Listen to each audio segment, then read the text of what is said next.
जी हाँ दोस्तों, स्वागत है आपका इस विजी चैनल में। दोस्तों आज के इस वीडियो में हम बात करने वाले हैं कि यूजी और पीजी के एडमिशन चल रहे हैं, आपको पता है, और मैं इस बारे में आपको वीडियो के माध्यम से इन्फॉर्मेशन देता भी रहता हूँ। काफ़ी स्टूडेंट के एडमिशन भी हो चुके हैं, ठीक है। चाहे आप यूजी यानी कि बीए बीकॉम बीएससी में एडमिशन लिया हो, चाहे आपने पीजी एमए एमकॉम एमएससी जैसे कोर्स में एडमिशन लिया हो।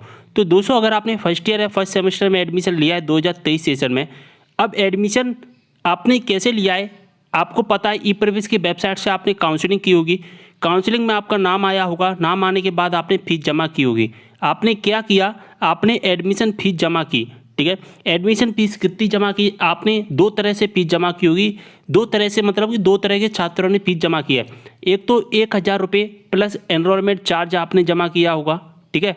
एनरोलमेंट चार्ज जमा किया होगा। एनरोलमेंट चार्ज यानी कि नामांकन नंबर की फीस जमा की होगी। लगभग 1250 रुपये आपने फीस जमा की होगी, ठीक है।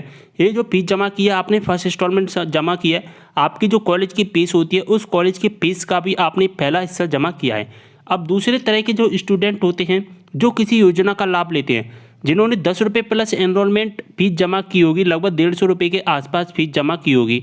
अब ये जो फीस होती है ना, जो 10 रुपये जो भी जमा करते हैं किसी योजना का लाभ लेकर, जैसे कि मुख्यमंत्री जन कल्याण संबल योजना, मुख्यमंत्री मेधावी विद्यार्थी योजना या मुख्यमंत्री लाडली लक्ष्मी योजना का अगर किसी ने लाभ लिया है तो वहाँ पर आपकी 10 रुपये फीस जमा होती है। और 10 रुपये फीस का मतलब क्या होता है कि जो आपकी फीस है टोटल पूरे साल की, वो पूरी साल की माफ़ कर दी जाती है।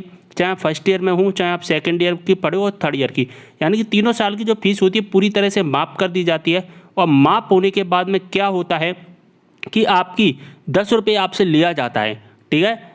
10 रुपये लिया जाता है और एनरोलमेंट चार्ज तो सभी को देना ही पड़ता है।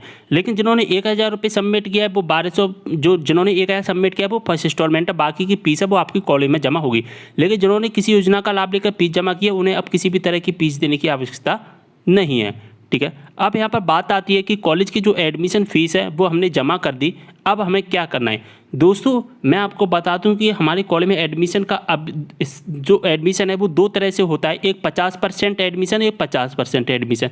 50% एडमिशन का क्या मतलब है? पहला 50% एडमिशन का, तो पहले 50% एडमिशन का मतलब होता है हमने ई प्रवेश वेबसाइट से एडमिशन लिया होगा, काउंसलिंग वगैरह मेरिट लिस्ट में नाम आई और आपने फीस जमा कर दी। जो दो तरह से आपने फीस जमा की है, अगर आपने फीस जमा कर दी तो यहाँ पर आपका 50% एडमिशन कंप्लीट हो गया। अभी पूरी तरह से एडमिशन कंप्लीट नहीं हुआ है। बाकी का जो 50% एडमिशन होता है, जब हम अपनी एडमिशन फ़ीस जमा कर देते हैं, तो जब एडमिशन फ़ीस जमा करेंगे उस फीस को जमा करने के बाद में अब हमें क्या करना होता है, हमें अपने कॉलेज में जाना होता है। जब हमारे कॉलेज में पढ़ाई शुरू हो जाती है और पढ़ाई शुरू हो जाती है तब हम क्या करते हैं, तब हम अपने कॉलेज में डॉक्यूमेंट जमा करते हैं। जी हाँ दोस्तों, डॉक्यूमेंट जमा करते हैं। TC, migration certificate, 10th 12th marksheet वगैरह ये सभी चीज़ें हमें जमा करनी पड़ती है।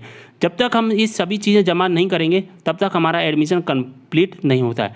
तो यहाँ पर बात समझ में आ गई होगी कि अगर आपने फ़ीस जमा कर दी है तो फीस जमा करने के बाद में जब आपकी कॉलेज में पढ़ाई शुरू हो जाएगी लगभग 1 अक्टूबर के बाद में, तो फिर आपको कॉलेज में जा कर के आपको अपने जितने भी समस्त डॉक्यूमेंट हैं वो सबमिट करने पड़ेंगे। और बाकी की जिन्होंने 1000 रुपये फ़ीस जमा की है उन्हें बाकी की फ़ीस जमा करनी पड़ेगी।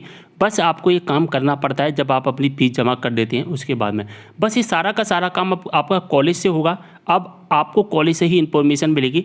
जैसे ही जो नोटिस आ जाएगा यहाँ पर डॉक्यूमेंट जमा करने का, मैं आपको वीडियो के माध्यम से भी इन्फॉर्म कर दूंगा। तो सारी जानकारी समझ में आ गई होगी। वीडियो को शेयर कर देना है, कोई भी डाउट हो कमेंट करें, इंस्टाग्राम पर भी फॉलो कर लेना, लिंक आपको डिस्क्रिप्शन बॉक्स में मिल जाएगा। चलिए मिलते हैं अगली वीडियो में एक और जानकारी के साथ, तब तक लिए बाय।